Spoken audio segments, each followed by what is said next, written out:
Resolution of a vector, next heading डालिए resolution of a vector.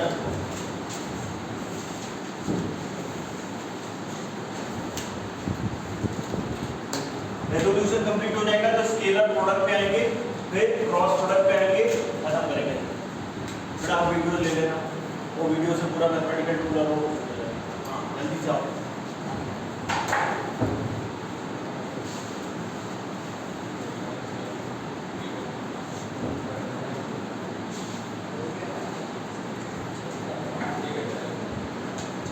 Next heading डालिए resolution of a vector, next heading डालिए resolution of a vector. देखिए resolution of a vector क्या मतलब होता है resolution का? हाँ बेसिकली कोई भी वेक्टर होता है ना, उस वेक्टर को हम कॉम्पोनेंट फॉर्मेट में लिख सकते हैं। क्यों लिखना चाहते हैं कॉम्पोनेंट फॉर्मेट में? जिससे उसकी एनालिसिस क्या हो सके, सिंपल हो सके। जैसे मान लेते हैं एक मशीन बनानी है, तो मशीन एक साथ पूरी बड़ी मशीन बनाना डिफिकल्ट है, तो हम क्या करते हैं उसके पुर्जे निकाल लेते हैं कॉम्पोनेंट, और वो कॉम्पोनेंट अलग अलग कंपनी से मिलके बनवाते हैं, और जब बनवा देते हैं फिर उनके बाद सबको जोड़ देते हैं, और जोड़ के हमारी बढ़िया मशीन तैयार हो जाती है। अगर हम एक साथ पूरी मशीन को बनाने की कोशिश करेंगे तो गलतियां होने के चांसेस बढ़ जाते हैं, इसीलिए हम उसको क्या कर देते हैं कॉम्पोनेंट में ब्रेक कर देते हैं, और उन कॉम्पोनेंट को स्पेशलाइज्ड पर्सन से या मशीनरी से बनवा देते हैं। जब बनवा देंगे तब उसके बाद जोड़ देंगे, जब जोड़ेंगे तो बेसिकली क्या बन जाएगा हमारा, एक मशीन बन जाएगा। तो रेजोल्यूशन प्रोसेस में करते क्या है कि जो भी वेक्टर होता है उसको हम उसके कॉम्पोनेंट में ब्रेक कर देते हैं। क्या कर देते हैं? ब्रेक कर देते हैं। देखते हैं कैसे ब्रेक करेंगे। जैसे मान लेते हैं एक ऑब्जेक्ट है 10 kg का, इस पर कोई फोर्स लग रहा है, तो इस फोर्स की कई सारी डायरेक्शन हो सकती है, x हो सकती है, y हो सकती है, z हो सकती है, लेकिन क्या सिर्फ x, y और z में ही रिजॉल्व कर सकते हैं? नहीं, इसको इनफाइनाइट डायरेक्शंस में हम लोग रिजॉल्व कर सकते हैं। मतलब इनफाइनाइट डायरेक्शन में इसका इफेक्ट देख सकते हैं कि इधर भी देख सकते हैं, इधर भी देख सकते हैं, इधर भी देख सकते हैं, इधर भी देख सकते हैं, इधर नीचे भी देख सकते हैं, यहाँ भी देख सकते हैं, यहाँ भी देख सकते हैं, ये भी देख सकते हैं। इनफाइनाइट डायरेक्शन पॉसिबल हो जाएंगी जिसमें हम इसके कॉम्पोनेंट ले सकते हैं। समझ में आ रही बात? लेकिन हमें उन दो डायरेक्शंस में कॉम्पोनेंट लेने चाहिए जिसमें एक दूसरे पे इफेक्ट क्या हो जाए, जीरो हो जाए, एक दूसरे पे इफेक्ट ना पड़े। और इसी के लिए हमने कौन सी डायरेक्शन लेनी है, जो परपेंडिकुलर हो, एक दूसरे से कितने डिग्री पे हो, 90 डिग्री। मान लेते हैं मेरे को कोई फोर्स लग रहा है ऐसे, जब फोर्स ऐसे लगेगा तो एक तो परपेंडिकुलर डायरेक्शन में लगेगा, एक हॉरिजॉन्टल पे कॉम्पोनेंट ले सकते हो। अब इसका इफेक्ट क्या इस वाले पे पड़ेगा? नहीं। इस वाले का इफेक्ट क्या इस वाले पे पड़ेगा? नहीं।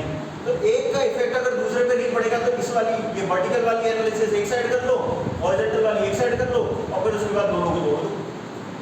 समझ में आई बात कि नहीं आई?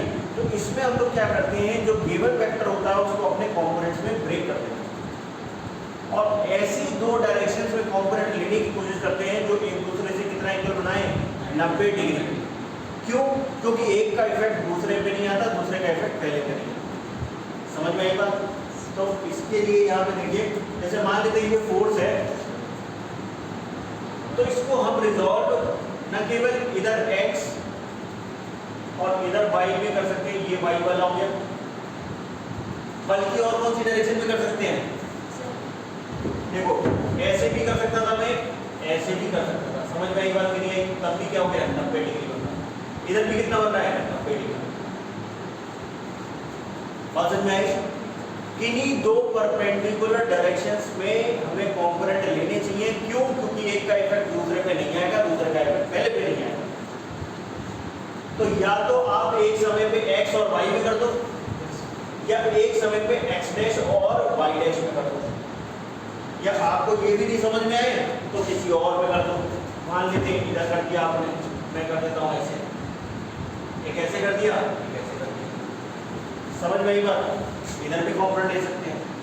ये कौन सा हो गया आपका x डबल डैश, ये हो गया y डबल डैश। तो एक ही वेक्टर के इनफाइनाइट डायरेक्शंस में कॉम्पोनेंट लिए जा सकते हैं, लेकिन उन दो डायरेक्शंस में कॉम्पोनेंट लेने से फायदा होता है जो एक दूसरे से परपेंडिकुलर हो। क्यों? क्योंकि एक का इफेक्ट दूसरे पे नहीं आएगा, दूसरे का इफेक्ट पहले पे नहीं आएगा। समझ में आई बात? ये चीज लिख लीजिए, बना लीजिए पहले, फिर इसके बाद लिखेंगे।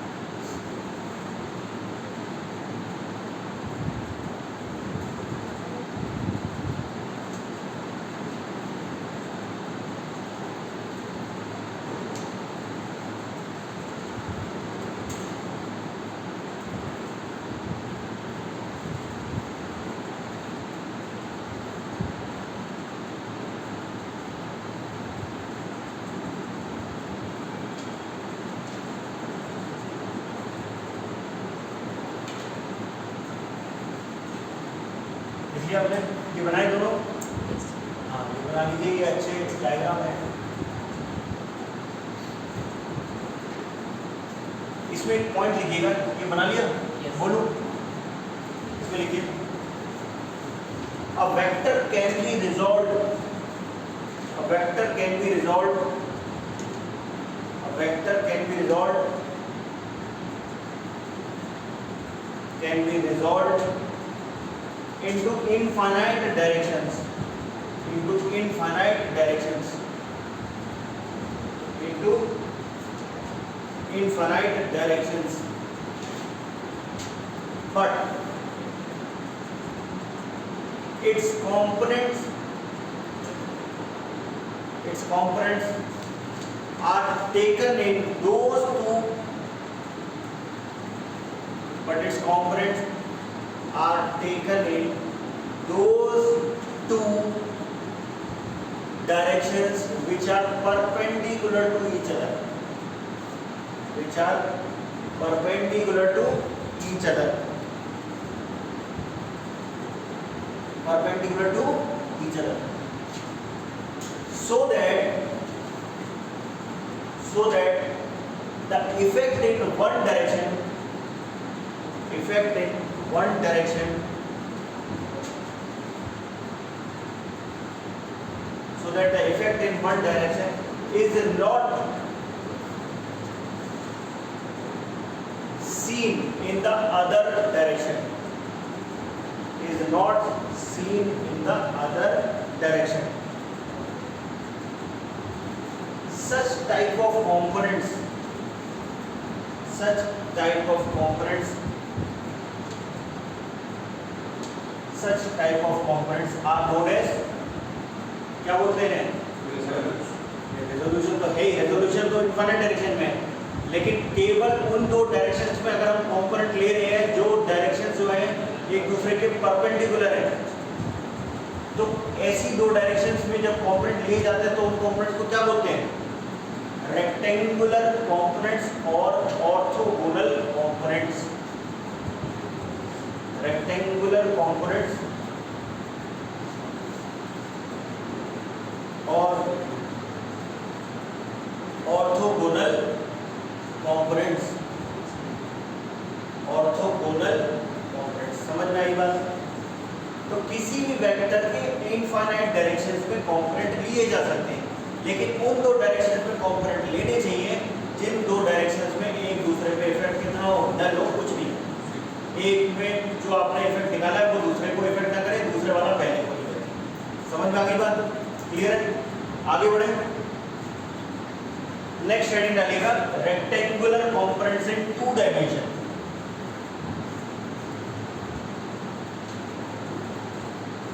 Rectangular components in two dimension,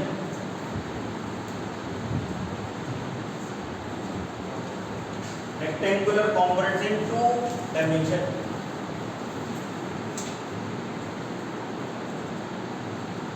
देखो rectangular components कैसे लेंगे? अगर मेरे को rectangular components टू डायमेंशन में लाने हैं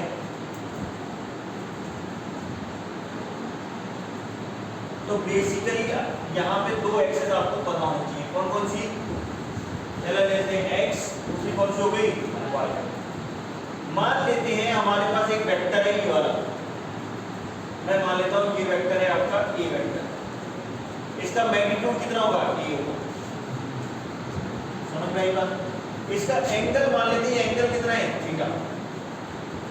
कितना एंगल है, थीटा। अब इसके दो कंपोनेंट किए जा सकते हैं, एक कंपोनेंट जो होगा वो हॉरिजॉन्टल डायरेक्शन में हो जाएगा और एक जो कंपोनेंट है वो वर्टिकल डायरेक्शन में हो जाएगा, ये वाला। समझ में आई बात? और ये दोनों एक दूसरे के क्या है, परपेंडिकुलर है, तो एक का इफेक्ट दूसरे पे नहीं आएगा, दूसरे का इफेक्ट पहले पे नहीं आएगा। जो कंपोनेंट एक्स डायरेक्शन में है उसको बोलेंगे एक्स कंपोनेंट, जो हो गया एक्स कंपोनेंट ए एक्स, और जो कंपोनेंट वाई डायरेक्शन में वो कौन सा है, ए वाई है। कौन सा है, वाई, ए वाई।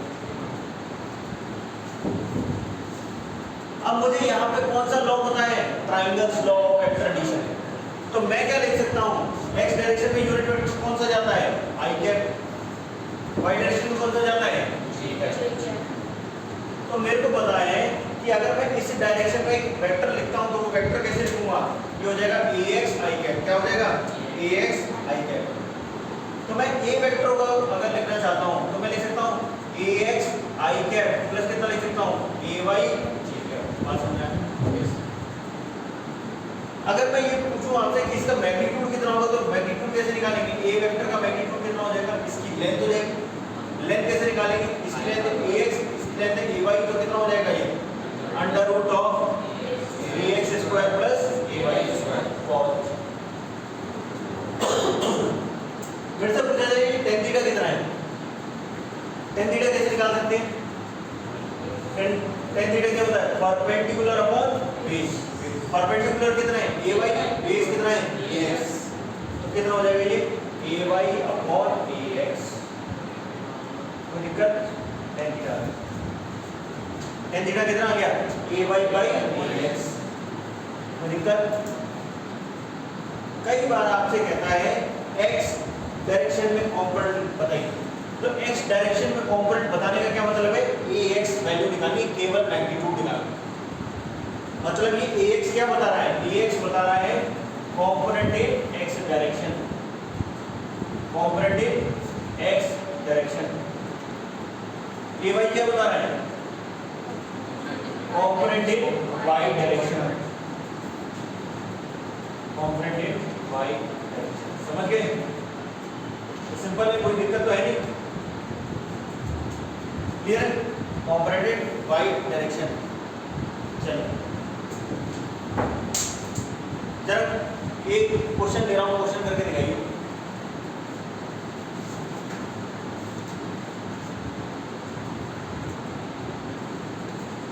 क्वेश्चन है find the component, find the component along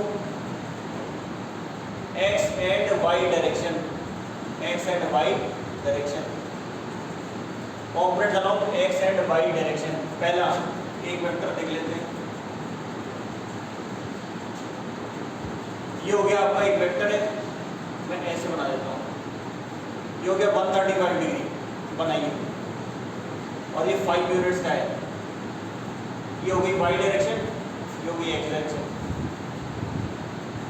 और एक इसी में डाल दो एक और वेक्टर, एक वेक्टर और डाल देता हूं यहां से,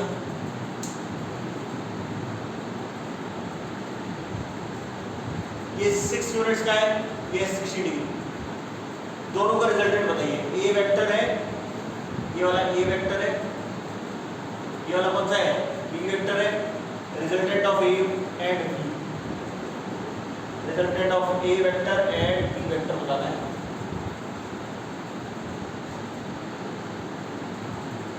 यूजिंग रेजोल्यूशन प्रोसेस, मतलब दोनों का रिजॉल्व करना पड़ेगा और फिर जो y वाले y पे ऐड करेंगे, x वाले x पे ऐड करेंगे।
कंपोनेंट लेने x और y में, और x वाले x में ऐड करने, y वाले y में ऐड करने, और फिर दोनों का रिजल्टेंट निकालना है। कुछ ज़्यादा खतरनाक क्वेश्चन नहीं है ये। नोट हो गया ये वाला, बैक साइड वाला ये हटा दो।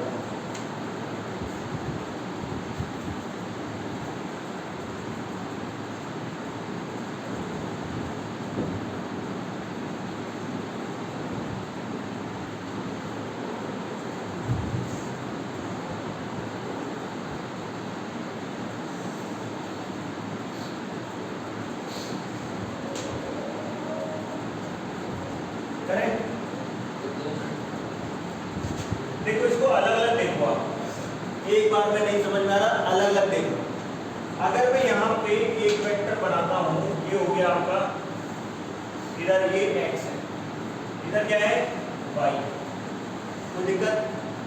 इसका मैग्नीट्यूड कितना है? एक वेक्टर है b वेक्टर, इसका मैग्नीट्यूड कितना है 6 यूनिट्स। ये b वेक्टर कितना एंगल बना रहा है? 60 डिग्री। तो अगर ये 60 डिग्री बना रहा है तो यहाँ पे ये जो बेस है ये इधर एक वेक्टर जाएगा और दूसरा एक वेक्टर इधर चला जाएगा। तो अगर मैं इसको लिखना चाहूँ तो कैसे लिखूंगा? 6 cos 60 लिख सकता हूँ, और इसे क्या लिख सकता हूँ? 6 sin 60। ट्रिग्नोमेट्री लगा रहा हूँ। 6 cos 60 का मतलब कितना हो गया? 6 into 1/2 कितना हो गया? 3, और इधर वर्टिकल डायरेक्शन में कितना हो जाएगा? 6 sin 60 मतलब √3/2 कितना हो जाएगा? ये 3√3 यूनिट्स। तो कितना आ गया? 6 into √3/2 कितना हो जाएगा? 3√3, और इधर कितना हो गया? 3 हो गया।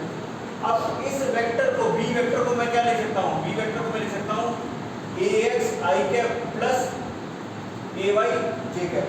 तो ax कितना है यहाँ पे? 3, i कैप प्लस कितना हो जाएगा? 3√3। ठीक है, समझ में आ गई बात? सिंपल। दूसरा वेक्टर कौन सा है? ए वेक्टर। ए वेक्टर कितना एंगल बना रहा है? देखो यहाँ पे ये एंगल कितना बना रहा है? ये है 135। तो ये बचा कुचा एंगल कितना हो जाएगा? ये एंगल कितना हो जाएगा? 45 डिग्री। कैसे निकाला? 180 माइनस 135 कितना हो जाएगा? ये 45।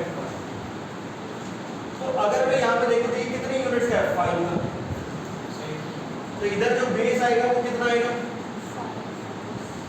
5 cos 45 आएगा। कितना हो जाएगा? ये 5/√2। और इधर कितना आ जाएगा? 5 sin 45 है ना? 5 sin 45 कितना हो जाएगा? 5 sin 45 कितना हो जाएगा? 5/√2। कोई दिक्कत है इधर? तो अगर मैं यहाँ पे देखूं तो ये कौन सा वेक्टर है? ये वेक्टर है आपका ए वेक्टर। कौन सा वेक्टर है? ए वेक्टर। कैसे लिखेंगे इसे? अब हम क्या लिखना है? इधर 5/√2 लेफ्ट साइड जा रहा है, क्या लिखेंगे? हाँ नेगेटिव। तो यहाँ पे क्या लिखेंगे? 5/√2 माइनस i कैप। कोई दिक्कत? और वर्टिकल डायरेक्शन में कितना हो जाएगा? प्लस 5/√2। समझ में आ गई बात? ये किधर हो गया? नेगेटिव में, इधर हो गया पॉजिटिव। आगे बात समझ। तो बेसिकली अब क्या निकालना है आपको? Resultant of A vector and B vector. कैसे निकालेंगे? Resultant of A vector and B vector कैसे निकालते हैं? ऐड कर देंगे केवल A vector plus B vector कर देंगे। समझ में आई बात? तो यहाँ पे कितना है? अगर मैं देखूं ए वेक्टर कितना है? -5/√2 i कैप प्लस कितना है? 5/√2। ठीक है, प्लस कितना हो जाएगा बताओ? बी वेक्टर कितना हो जाएगा? ये 3i कैप प्लस कितना हो जाएगा? 3√3। ठीक है, समझ में आई बात? तो i वाला i में ऐड होगा, j वाला j में। तो ये कितना हो जाएगा? इन दोनों का देखिए क्या आ जाएगा? 3 - 5/√2 आ जाएगा। हाँ वो निकाल सकते हैं। और ये वाला j वाला कौन सा हो जाएगा? ये वाला कितना हो जाएगा? प्लस 5/√2 प्लस कितना हो जाएगा? 3√3। ये हो गया। समझ में आई बात कि नहीं आई? ये होगा। कितने लोगों का ये आ गया था? अभी थोड़ा मेहनत करनी पड़ेगी। समझ में आई? कॉम्पोनेंट फॉर्म से कितना इजीली हो गया, आई वाले आई में ऐड कर दिए, जे वाले जे में, वरना ऐसे ही निकालते तो अपना नहीं निकल जाता है ना। समझ में आ गई कि नहीं आ गई? ये क्लियर है? ऐसे कर। अगला क्वेश्चन करें, एक क्वेश्चन और दे रहा हूं बस, यूजिंग कॉम्पोनेंट फॉर्म ही करना है।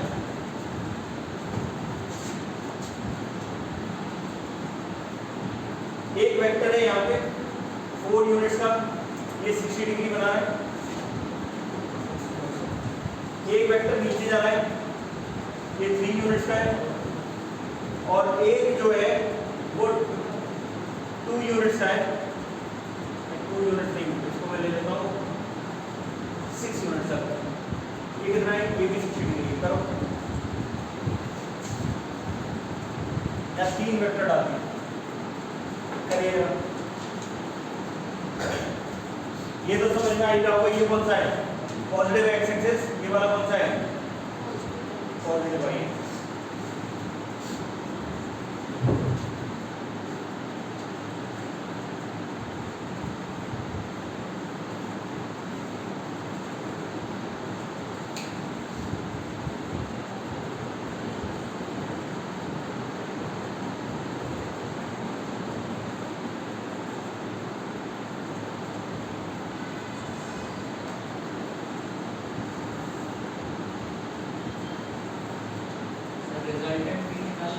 हाँ, रिजल्टेंट निकालना है तीनों, आई कैप जे कैप के कैप, इस तरीके से भी कर दोगे तो मेरे को चलेगा।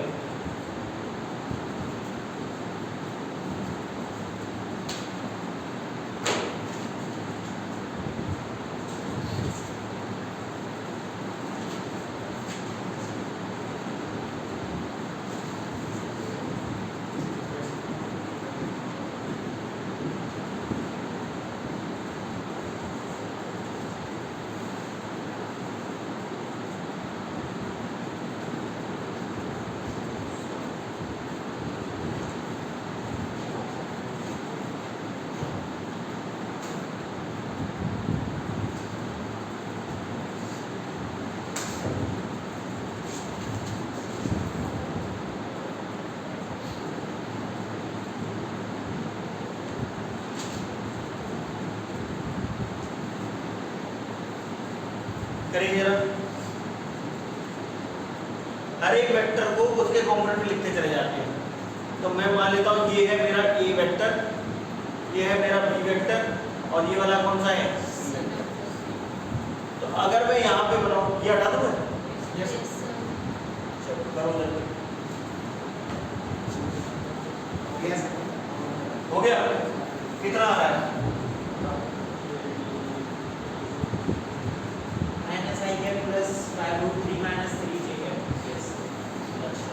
चलो इसको करते हैं। देखिए, ये दिया है आपको, जो कि y, जो गई एक हो गया ए वेक्टर 4 यूनिट्स का, ये बी वेक्टर कितने का है? 6 यूनिट्स का, और सी वेक्टर तो बहुत सिंपल है, सी वेक्टर लिखना सबसे आसान है। सी वेक्टर कितने का है? 3। तो अगर मेरे को सी वेक्टर लिखना है तो क्या लिखेंगे? -3 जे कैप। ए वेक्टर लिखना है, ये 60 डिग्री है, कॉस करेंगे तो ये आ जाएगा, साइन करेंगे तो ये आ जाएगा। कर दें? तो इधर कितना आ जाएगा? 4 cos 60 2 हो गया डायरेक्ट, और ये कितना हो गया? 4 sin 60 मतलब 2√3। अभी डायरेक्ट कर रहा हूं मैं, थोड़ा दिमाग ज्यादा तेज चलाना पड़ेगा। तो ए वेक्टर को क्या लिखेंगे? ए वेक्टर को क्या लिखेंगे? 2i कैप प्लस 2√3 जे कैप। समझ में आई बात? और बी वेक्टर कितना है? बी वेक्टर को भी लिख सकते हैं, ये भी 60 डिग्री है। इधर बेस वाला कितना है बेटा? बेस वाला बताएंगे। हाँ बेटा, बेस वाला कितना आ रहा है? 5 cos 60। ये तो 6 है ना, 6 cos 60। कितना हो गया? 3। और वर्टिकल पे कितना आ रहा है? 6 sin 60। कितना है ये? 3√3 है ना। Yes. क्या लिखेंगे बी वेक्टर को, क्या लिखेंगे बेटा, क्या लिखना चाहिए बी वेक्टर को, 3 उधर जा रहा है, हाँ तो क्या लिखेंगे -3 आई कैप प्लस कितना करेंगे 3√3 जे कैप। अब क्या करना है, मुझे नहीं करना है, अभी लल्लू क्वेश्चन है, क्या करेंगे इसमें, A vector plus B vector plus C vector, क्या करेंगे इसमें, ये हो गया, निकालो भाई कितना आ रहा है ये आ जाएगा -i कैप प्लस कितना आ जाएगा 5√3 जे कैप और 5√3 -3 हो जाएगा, ये हो जाएगा जे कैप। यही आ रहा है, कितने लोगों का यही आंसर आ रहा है, आ गया, कहाँ दिक्कत आ रही है, कैलकुलेशन मिस्टेक कहीं, ये समझ में आ रहा है, कॉस कैसे लेना है, साइन कैसे लेना है, वो पता चला कॉस और साइन, हाँ पॉजिटिव एक्स में जा रहा है तो पॉजिटिव आई, नेगेटिव एक्स में जाना है माइनस आई, तो कहाँ गलती हो गई, आपको आ गया था, इतना आया था। चलिए अगला देखते हैं, थोड़ा सा और इमेजिनेशन प्रोसेस बढ़ाते हैं, रेक्टेंगुलर कंपोनेंट्स इन 3 डायमेंशन, ठीक है, रेक्टेंगुलर कंपोनेंट्स इन 3 डायमेंशन। अब यहां आपको सोचना पड़ेगा, जितना टाइम चाहिए ले लो, लेकिन समझो, ठीक है।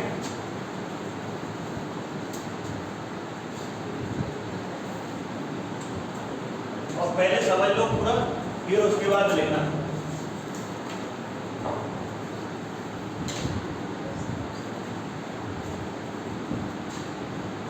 देखिए रेक्टेंगुलर कंपोनेंट्स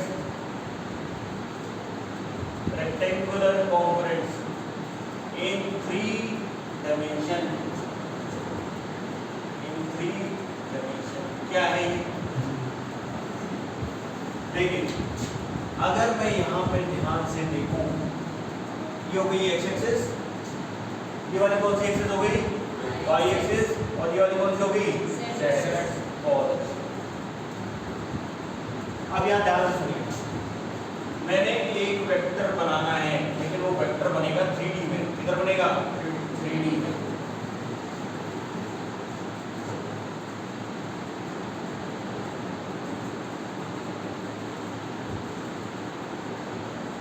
दिख रहा है।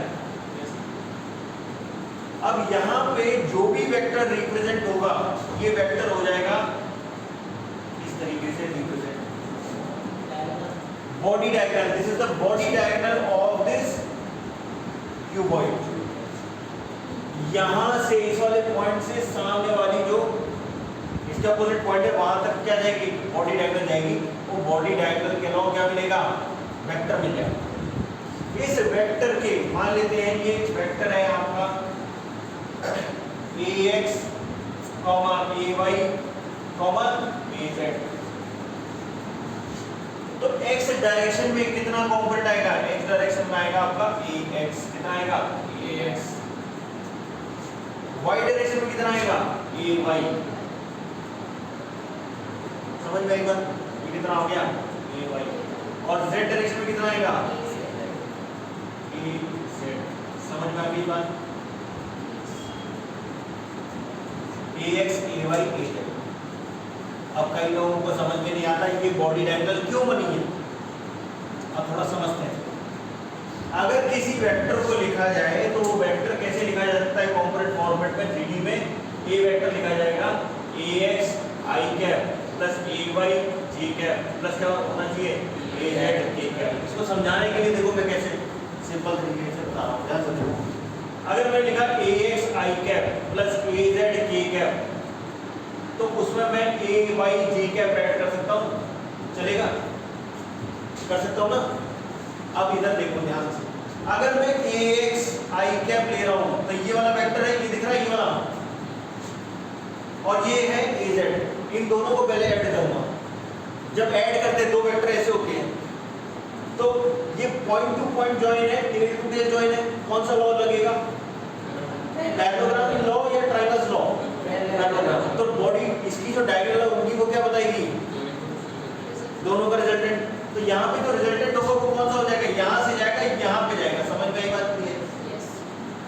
तो ये कौन सा हो जाएगा, ये हो जाएगा आपका ax I कैप प्लस कितना हो जाएगा az k कैप। समझ में आई बात? ये जो वेक्टर है, इस वेक्टर में हम क्या ऐड करते हैं, ay j कैप ऐड करते हैं, मतलब ये वाला वेक्टर ऐड करते हैं, ये वाला वेक्टर प्लस ये वाला वेक्टर। अब कौन सा लॉ लगेगा, ट्रायंगल्स लॉ। ट्रायंगल्स लॉ के हिसाब से पहले का टेल लास्ट के हेड तक जो वेक्टर जाएगा वो क्या हो जाएगा, रिजल्टेंट वेक्टर हो जाएगा। समझ में आई बात कि नहीं आई? तो यहाँ पे इसीलिए ये बॉडी डायगोनल बन पा रही है। समझ में आई बात? तो इसके तीन कॉम्पोनेंट हो गए, ax ay az। अभी समझो पहले, इधर ध्यान दो, समझ में आ गई बात? तो मतलब यहां से स्टार्ट होके वहां तक जाने वाला ए वेक्टर होगा जिसके तीन कॉम्पोनेंट होंगे। एक हो गया x के अलावा ax, एक कौन सा हो गया ay और तीसरा कौन सा हो गया az। अब मुझे एक चीज बताना, यहाँ पे ये हर एक के साथ कुछ एंगल बना रहा है, मैं इन एंगल का नाम देता हूँ, ठीक है? एंगल का नाम है अल्फा, बीटा और गामा, ठीक है? तो यहाँ पे देखिए, अगर मैं एंगल की बात करूं तो ये वाला एंगल कितना हो जाएगा अल्फा, ये वाला एंगल कितना हो जाएगा बीटा, और ये वाला एंगल कितना हो जाएगा गामा। समझ में आई बात? तीन एंगल है, कौन कौन से एंगल है?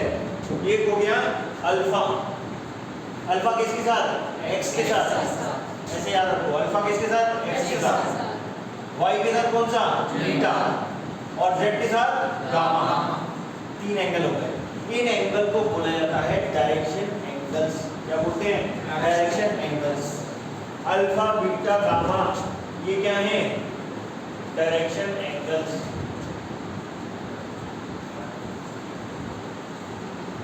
समझ में आई बात? अल्फा जो एंगल है वो किसके साथ बन रहा है, एक्स के साथ, बीटा वाई के साथ, गामा जेड के साथ। ये हो गया x के साथ, ये हो गया y के साथ, ये हो गया z के साथ। बात समझ में आ गई? Yes sir.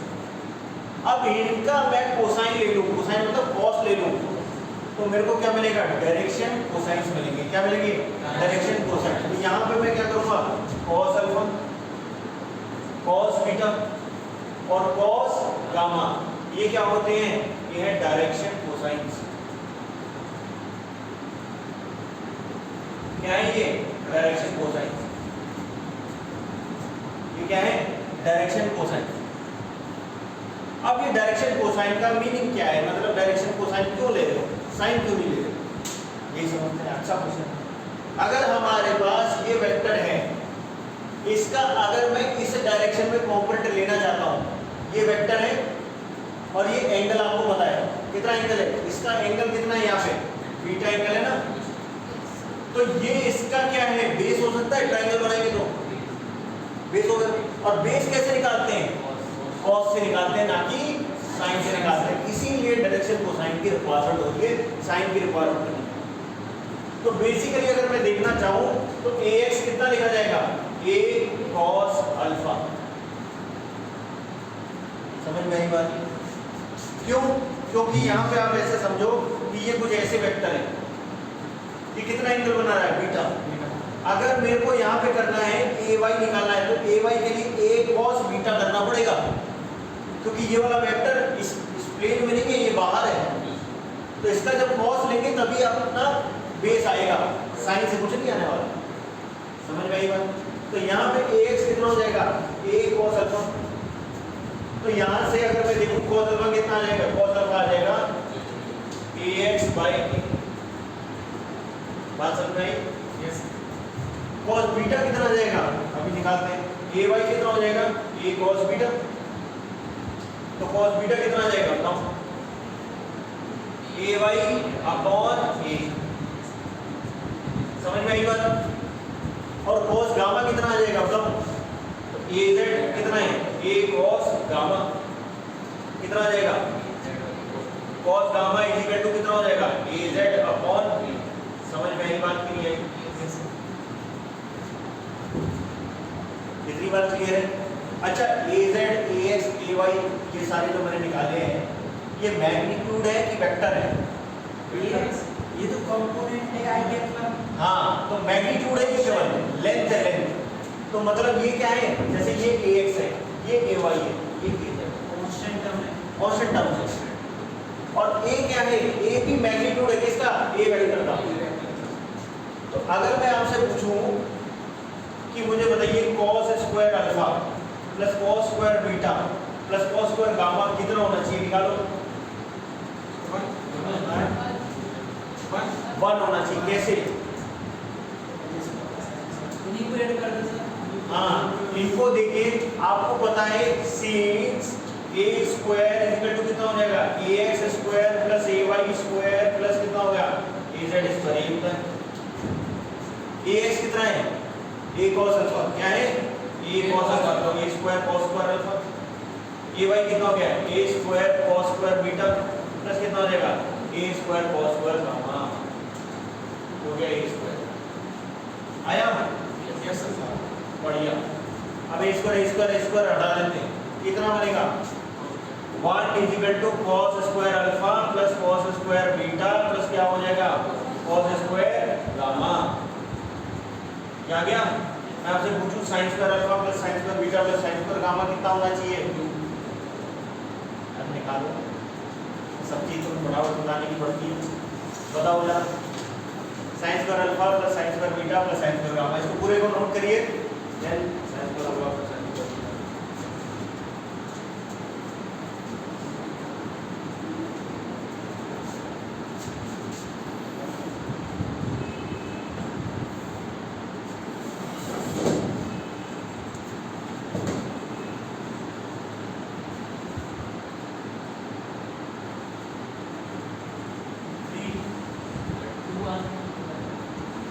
सही है लेकिन निकाल तो सही।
कितना आ रहा है, 2 आ रहा है।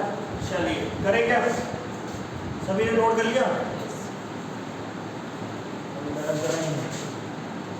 करो करो करो जल्दी जल्दी करो।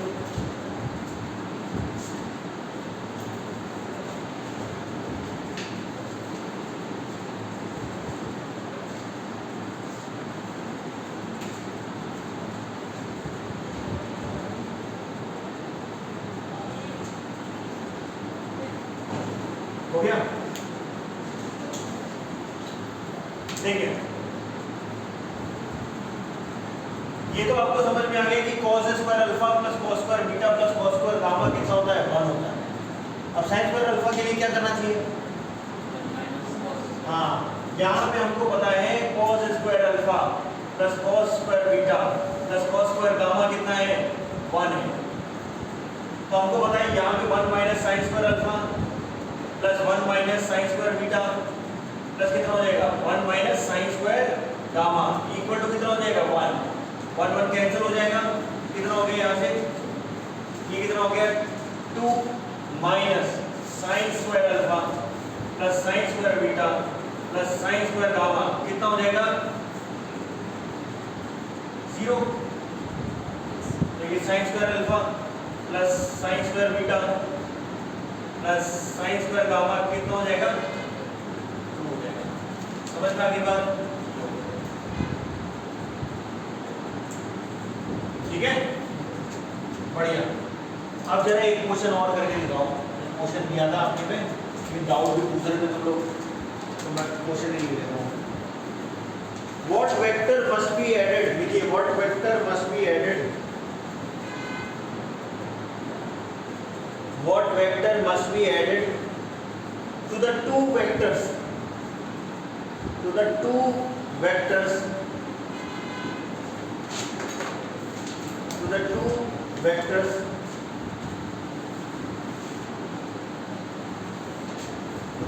to the two vectors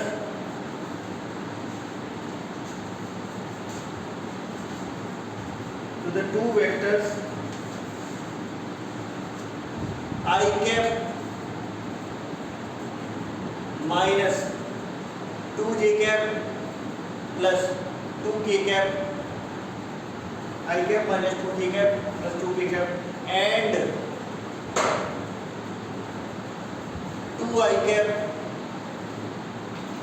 plus j cap minus k cap so that the resultant may be a unit vector along x-axis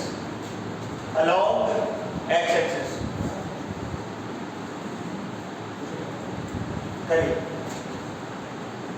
कौन सा ऐसा वेक्टर है जिसको a वेक्टर और b वेक्टर के साथ ऐड करें तो एक यूनिट वेक्टर मिलेगा हमें x एक्सिस के अलाउंग।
हो गया?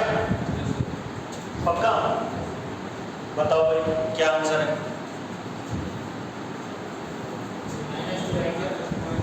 -2i कैप प्लस माइनस के कैप। आपका बेटा नहीं आया, कोई दिक्कत नहीं, बढ़ जाओ। अगर हमको कोई वेक्टर है उसे ऐड करना है किसमें? ए वेक्टर और बी वेक्टर में, और क्या ऑब्टेन करना है? रिजल्टेंट वेक्टर कौन सा होना चाहिए? देखो क्वेश्चन में अलोंग द एक्स एक्सिस, तो आई क्या होना चाहिए? तो ए मैं मान लेता हूं लेट द वेक्टर बी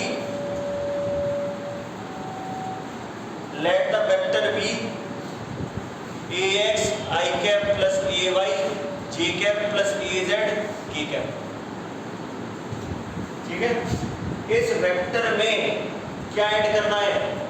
ये हो गया ax i cap plus ay j cap plus कितना हो गया az k कैप। इस वेक्टर में a वेक्टर और b वेक्टर ऐड करना है और ऑब्टेन क्या करना है? ये हो गया i vector minus 2j cap plus 2k cap plus कितना हो जाएगा 2i cap plus j cap minus k cap और ऑब्टेन क्या करना है i। आ गया? आप तो बन जाएगा, कुछ नहीं है इसमें। x वाले x के साथ करोगे कितना हो गया ax plus 1 plus 2 i cap. ay का क्या है भैया? Plus ay minus 2 plus 1 j cap. और इधर क्या हो गया? हाँ क्या हुआ? हाँ चल ठीक है।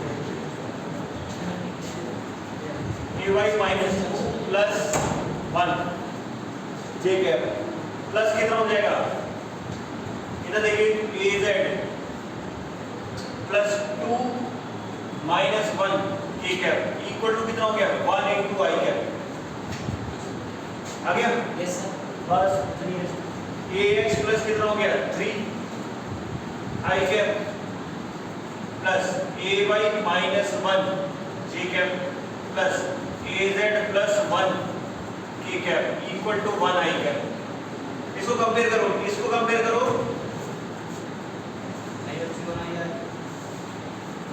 हाँ वो बोल दिया सर, क्लास के बाद भेज देना। हाँ इधर देखिए ax प्लस 3 कितना हो गया बेटा 1। ax प्लस 3 1 हो गया तो ax कितना हो जाएगा 1 माइनस 3 माइनस 2 हो जाएगा। ay माइनस 1 कितना हो गया यहाँ पे 0 तो ay कितना हो जाएगा 1 और az प्लस 1 कितना हो जाएगा 0 तो az कितना हो जाएगा माइनस 1। कितना आंसर आएगा minus 2 i cap plus j cap minus k cap. ये आंसर हो गया, समझ गए? Yes sir. एक क्वेश्चन और दे रहा हूँ लास्ट, ठीक है। Find the direction cosines of, यही वेक्टर है। Find the direction cosines of minus 2i cap plus j cap minus k cap. हाँ इसी के डायरेक्शन कोसाइन निकालना है sir. Find the direction cosines of minus 2i cap plus j cap minus k cap. Minus 2i cap plus j cap minus k cap करिएगा। आप मुझे भी निकाल लिया, रुक जाओ करिए, ठीक है। कॉन्सेप्ट एक्सरसाइज 6 तक कर लेना, है ना। तो डायरेक्शन कोसाइन निकाल ले, इसकी कुछ नहीं है इसमें, अभी सिखाया था। इसका मैग्नीट्यूड निकाल लेंगे। ये वेक्टर कौन सा है 2 minus 2i cap plus j cap minus k cap. ये वेक्टर का मैग्नीट्यूड कितना है under root of 2 square plus 1 square plus 1 square. कितना हो गया ये √6 और cos अल्फा कितना हो जाएगा direction cosine minus 2 by ax upon √6 cos beta 1 upon √6 cos gamma equal to minus 1 upon √6। ये आंसर आ गया था ये। चलिए अब नेक्स्ट क्लास में हम लोग कल स्केलर प्रोडक्ट पढ़ेंगे, स्केलर प्रोडक्ट और क्रॉस प्रोडक्ट। हाँ आगे चलिए।